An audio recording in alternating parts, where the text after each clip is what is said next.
اللهم صل على محمد وآل محمد. شجرة النبوة وموضع الرسالة ومختلف الملائكة ومعدن العلم وأهل بيت الوحي.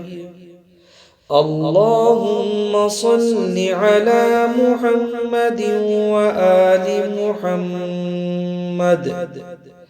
الفلك الجارية في اللجج الغامرة يأمن من ركبها ويغرق من تركها، المتقدم لهم مارق والمتأخر عنهم زاهق واللازم لهم لاحق.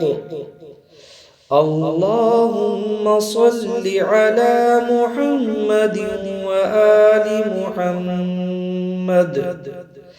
الكهف الحصين وغياث المستر المستكين وملجأ الهاربين وعصمة المعتصمين. اللهم صل على محمد وآل محمد صلاة كثيرة تكون لهم رزا ولحق محمد وآل محمد أداء وقضاء بحول منك وقوة يا رب العالمين.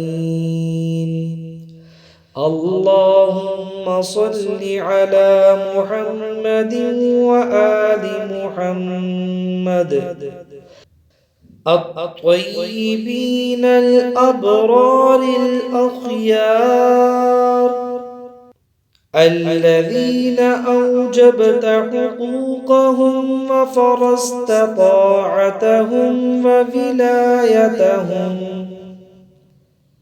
اللهم صل على محمد وآل محمد واعمر قلبي بطاعتك ولا تخزني بمعصيتك وارزقني مواسة من قدرت عليه من رزقك بما وسعت علي من فضلك ونشرت علي من عدلك وأحييتني تحت ظلك.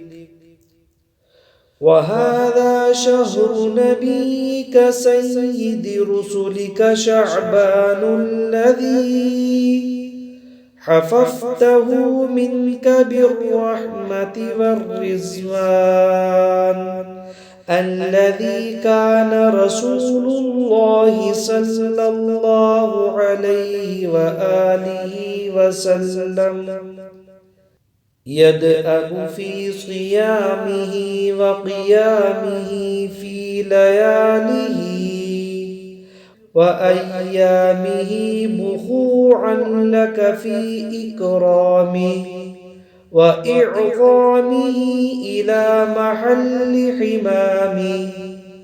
اللهم فأعنا على الاستنان بسنته فيه ونيل الشفاعة لديه.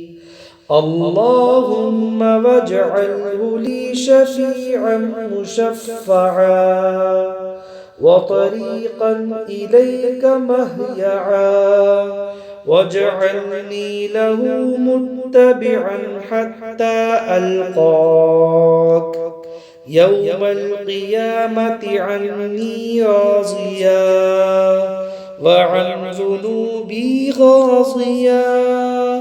قد أوجبت لي منك الرحمة والرضوان وأنزلتني دار القرار ومحل الأخيار. اللهم صل على محمد وآل محمد، شجرة النبوة وموضع الرسالة ومختلف الملائكة ومعدن العلم وأهل بيت الوحي. اللهم صل على محمد وآل محمد، الفلك الجارية في اللجج الغامرة يأمن من ركبها ويغرق من تركها، المتقدم لهم مارق والمتأخر عنهم زاهق واللازم لهم لاحق.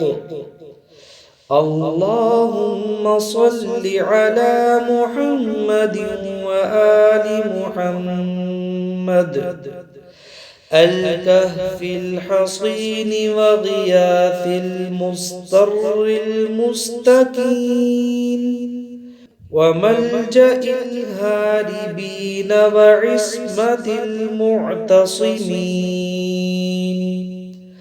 اللهم صل على محمد وآل محمد صلاة كثيرة تكون لهم رزا ولحق محمد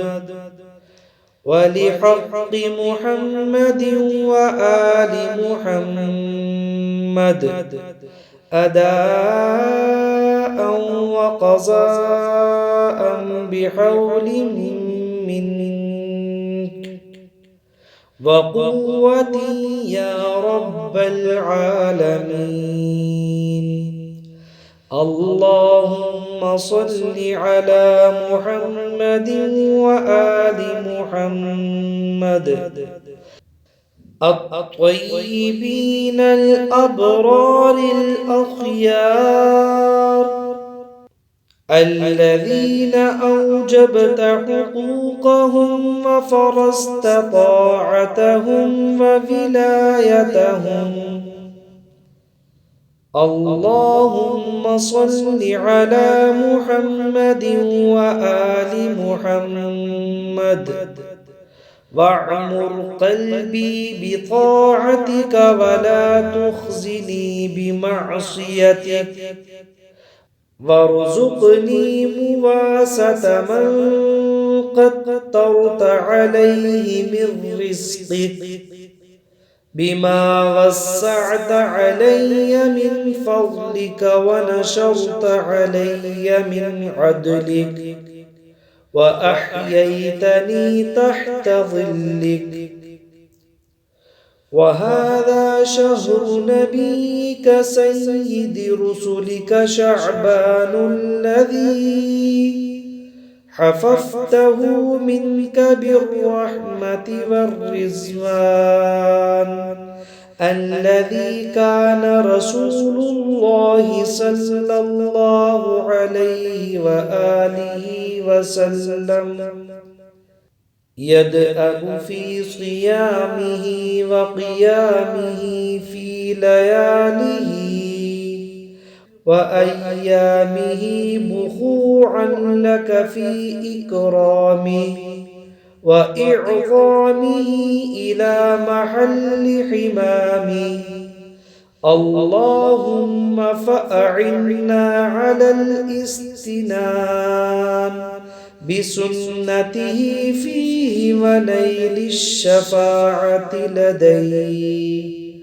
اللهم واجعله لي شفيعا مشفعا وطريقا إليك مهيعا، واجعلني له متبعا حتى ألقاك يوم القيامة عني راضيا، وعن ذنوبي غاصيا قد أوجبت لي منك الرحمة والرزوان وأنزلتني دار القرار ومحل الأخيار